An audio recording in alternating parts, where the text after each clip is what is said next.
사도신경으로 신앙 고백드립니다. 전능하사 천지를 만드신 하나님 아버지를 내가 믿사오며 그 외아들 우리 주 예수 그리스도를 믿사오니 이는 성령으로 잉태하사 동정녀 마리아에게 나시고 본디오 빌라도에게 고난을 받으사 십자가에 못 박혀 죽으시고 장사한 지 사흘 만에 죽은 자 가운데서 다시 살아나시며 하늘에 오르사 전능하신 하나님 우편에 앉아 계시다가 저리로서 산자와 죽은 자를 심판하러 오시리라.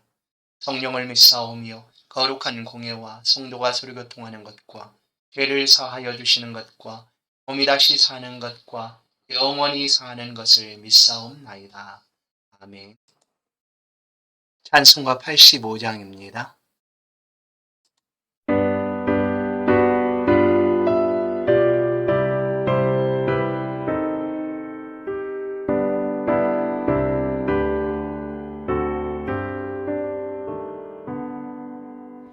구주를 생각만 해도 이렇게 족하듯 주 얼굴 배울 때야 얼마나 좋으랴. 만민의 구주 귀하신 이름은 천지에 있는 이름 중 비할 데 없도다. 참 회개하는 자에게 소망이 되시고 구하고 찾는 자에게 기쁨이 되신다.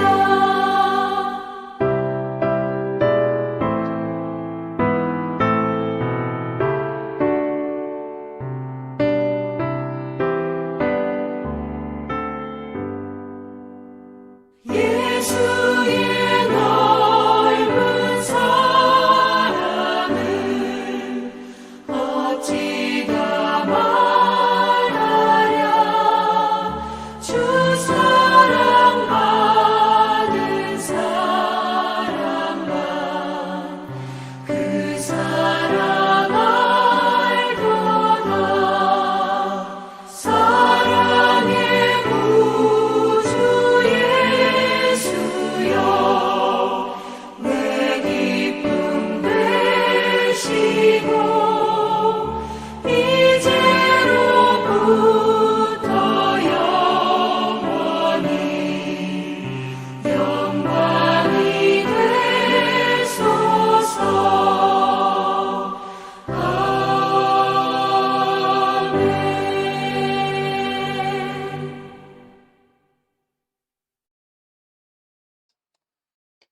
하나님 말씀 아모스 1장 1절에서 15절 말씀입니다. 아모스 1장 1절에서 15절 말씀입니다. 아모스 제1장.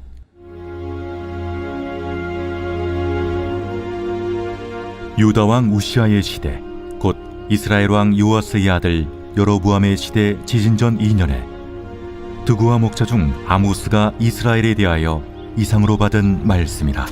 그가 이르되 여호와께서 시온에서부터 부르짖으시며 예루살렘에서부터 소리를 내시리니 목자의 초장이 마르고 갈멜산 꼭대기가 마르리로다. 여호와께서 이와 같이 말씀하시되 다메섹의 서너 가지 죄로 말미암아 내가 그 벌을 돌이키지 아니하리니 이는 그들이 철타작기로 타작하듯 길르앗을 압박하였음이라. 내가 하사엘의 집에 불을 보내리니 베나닷의 궁궐들을 사르리라. 내가 다메섹의 빗장을 꺾으며 아웬 골짜기에서 그 주민들을 끊으며 베데덴에서 규잡은 자를 끊으리니 아람 백성이 사로잡혀 기르에 이르리라. 여호와께서 이와 같이 말씀하시되 가사의 서너 가지 죄로 말미암아 내가 그 벌을 돌이키지 아니하리니 이는 그들이 모든 사로잡은 자를 끌어 에돔에 넘겼습니다. 내가 가사성에 불을 보내리니 그 궁궐들을 사르리라. 내가 또 아스돗에서 그 주민들과 아스글론에서 귀를 잡은 자를 끌고 또 손을 돌이켜 에그론을 치리니 블레셋에 남아있는 자가 멸망하리라. 주 여호와께서 말씀하셨느니라. 여호와께서 이와 같이 말씀하시되 두로의 서너 가지 죄로 말미암아 내가 그 벌을 돌이키지 아니하리니 이는 그들이 그 형제의 계약을 기억하지 아니하고 모든 사로잡은 자를 에돔에 넘겼습니다. 내가 두로 성에 불을 보내리니 그 궁궐들을 사르리라. 여호와께서 이와 같이 말씀하시되 에돔의 서너 가지 죄로 말미암아 내가 그 벌을 돌이키지 아니하리니 이는 그가 칼로 그의 형제를 쫓아가며 궁유를 버리며 항상 맹렬히 화를 내며 분을 끝없이 품었습니다. 내가 대만에 불을 보내리니 보스라의 궁궐들을 사르리라. 여호와께서 이와 같이 말씀하시되 암몬 자손의 서너 가지 죄로 말미암아 내가 그 벌을 돌이키지 아니하리니 이는 그들이 자기 지경을 넓히고자 하여 길앗의 아이벤 여인의 배를 갈랐음이니라. 내가 라빠성의 불을 놓아 그 궁궐들을 사르되 전쟁의 날의 외침과 회오리 바람의 날의 폭풍으로 할 것이며 그들의 왕은 그 지도자들과 함께 사로잡혀 가리라. 여호와께서 말씀하셨느니라.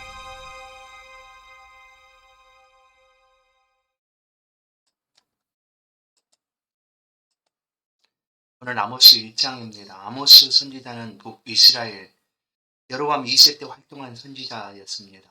그는 남유다에서 태어났지만 그가 활동했던 그런 장소는 북이스라엘, 그래서 사역을 감당한 선지자였습니다. 선지자는 1절에서 자신이 전하는 말씀이 하나님으로부터 받은 말씀인 것을 분명하게 밝힙니다.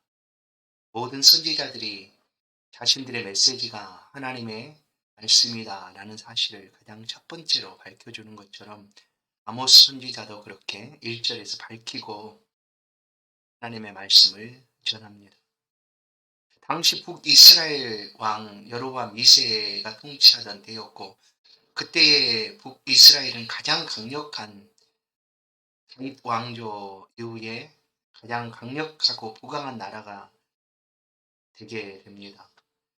주변 여러 나라들을 영토를 넓히고 확장했지만 그와 달리 사실 이스라엘 국내 안에서는 그 사회가 점점 더 무너져 가고 있었다라는 것을 알게 됩니다. 가난한 사람들의 외침과 소리치는 소리가 들려올 뿐만 아니라 부자들은 여전히 사치와 방탕으로 안일한 삶을 그렇게 살아가고 있었습니다. 바로 그때에 하나님께서 드고아의 목자였고 또 뽕나무를 재배하던 그런 아모스를 통하여 오늘 말씀하고 계시는 것입니다.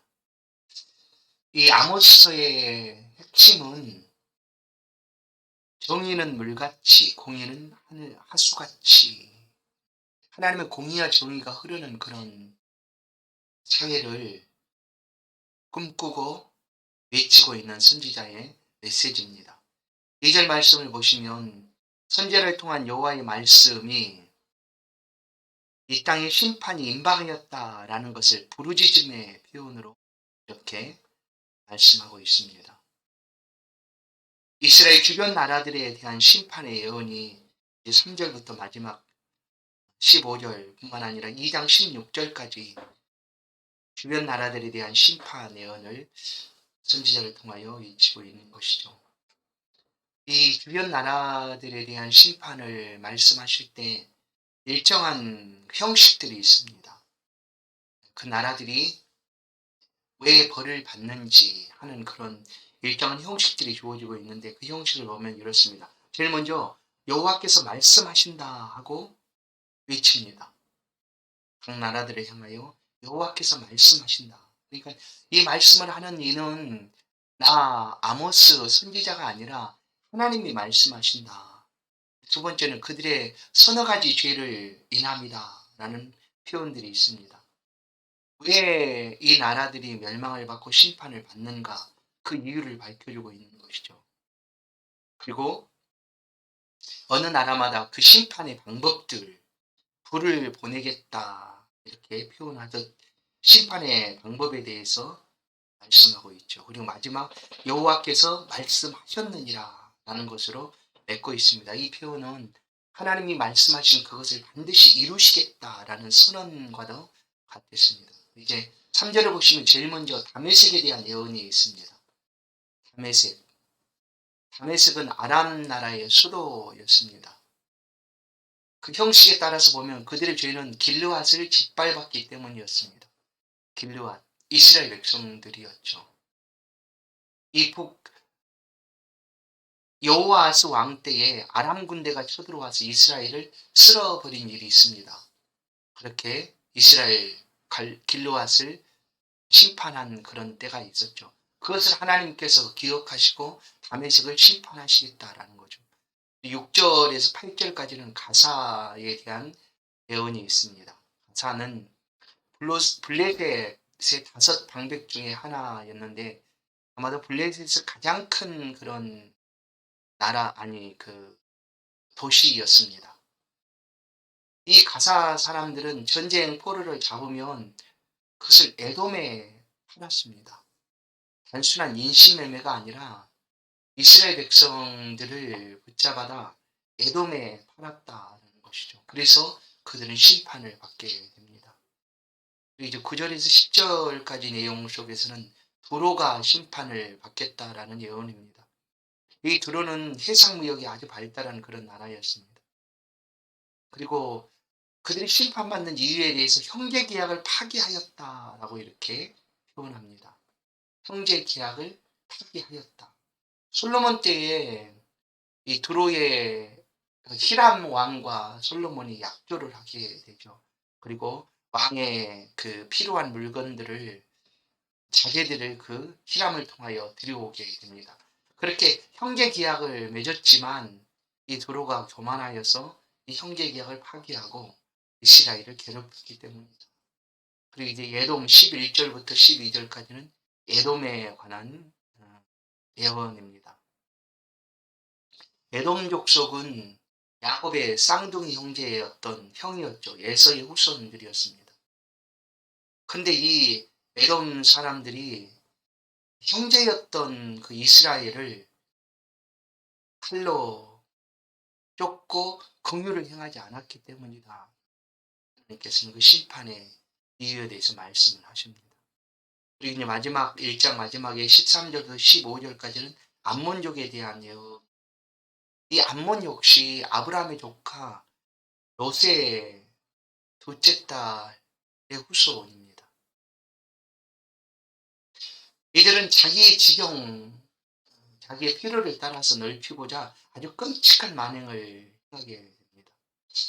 이 모든 것들이 하나님 보시기에 심판받을 마땅한 이유를 가지고 있었다라는 거죠. 오늘 5 나라를 보면 다메섹, 가사, 두로, 에돔, 암몬, 이 나라들의 심판 예언을 아모스 선지자가 하고 있는데 이 5 나라들이 공통점이 하나가 있습니다. 그것은 바로 하나님의 백성 이스라엘을 박해하였다. 하나님의 백성은 이스라엘을 괴롭히고 박해하였기 때문에 하나님께서 그들을 심판하시는 것입니다. 성도 여러분, 하나님은 자기 백성들을 반드시 지켜주십니다. 그 백성들의 고통과 어려움을 모르시는 분이 아니십니다.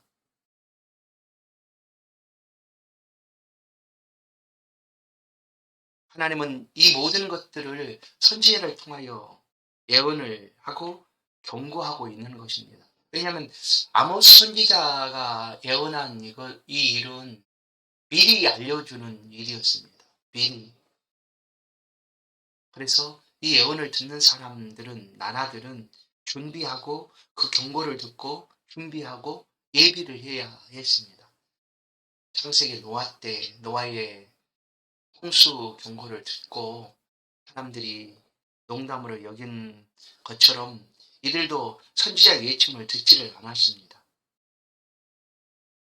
오늘 우리 가운데도 하나님의 말씀은 늘 들려집니다. 우리 가운데도 때로는 여호와의 말씀이 경고로 또한 우리가 잘 준비할 수 있도록 들려지는 말씀들이 있습니다. 오늘 하루도 이 말씀을 붙들고 살아가시는 성도 여러분의 삶에 하나님의 도우심이 있기를 간절히 소원합니다. 뿐만 아니라 말씀을 붙들고 기도하는 성도들의 삶에 하나님의 축복하심이 있기를 간절히 소원합니다. 이 하루도 주와 손잡고 승리하는 복된 하루 되기를 간절히 소원합니다. 기도하겠습니다. 걸어가신 하나님 감사합니다. 이 새벽에 주의 나라를 소망합니다. 우리를 향한 하나님의 은혜를 간절히 간구합니다. 한 해의 마지막 시간들 이 새벽 하나님 앞에 부르짖어 기도하오 우리 간구를 들어주사 하나님을 더욱 영화롭게 하게 하시고 우리의 심령 속에 하나님의 은혜가 가득하도록 주여 도와주옵소서. 이 새벽 고요한 시간 우리 하나님의 이름을 간절히 부르짖사오니 주여 우리의 심령을 살피사 우리의 기도에 응답하여 주옵소서. 이 시간 우리의 믿음과 신앙이 더욱 주 안에 견고하게 하시고 또한 아름다운 믿음의 유산들이 우리 가정 속에 자녀들 삶 가운데 이어져 갈 수 있도록 은혜를 베풀어 주옵소서. 우리 자녀들의 생애를 축복하여 주옵소서. 믿음에 견고하게 서게 하시고 저들이 믿음 안에서 계획하고 행하는 모든 삶의 형통함과 은혜를 베풀어 주옵소서. 이 나라와 세계 민족 가운데 코로나 바이러스로 많이 힘들고 어렵습니다. 하나님 이 해가 다 지나가기 전에 주여 능하신 손을 펴사 모든 질병 바이러스를 해결할 수 있도록 주여 은총을 베풀어 주옵소서. 각 나라마다 백신이 개발되게 하신 것 감사합니다. 그 백신을 통하여 바이러스에서 노인받게 도와주시고 치료되고 고침받도록 은혜 베풀어 주옵소서. 오늘 하루도 수많은 사람들이 이 질병으로 인하여 연약함과 어려움을 호소하고 고통 중에 거하는데 주의 은총을 베풀어 주옵소서. 주의 성도들의 모든 삶을 지켜주사 어려움 속에서 건져주시고 붙잡아주시고 보호하여 주옵소서. 조금도 악한 자가 손 못 대도록 성령 하나님 함께하여 주시고 은혜 베풀어 주옵소서. 이 하루 주님 앞에 온전히 의지합니다. 하나님의 교회를 위하여 또한 우리의 믿음과 신앙을 위하여 간절히 기도하는 이 새벽 기도의 힘을 더하여 주시고 응답을 허락하여 주옵소서. 주님 사랑합니다. 한 해도 지켜주신 하나님 다가올 미래도 소망하며 또한 새해도 소망하며 기도하오니 부르짖는 우리 기도 가운데 응답하여 주옵소서. 영광받아 주옵소서. 함께 동행하여 주옵소서. 예수 그리스도의 이름으로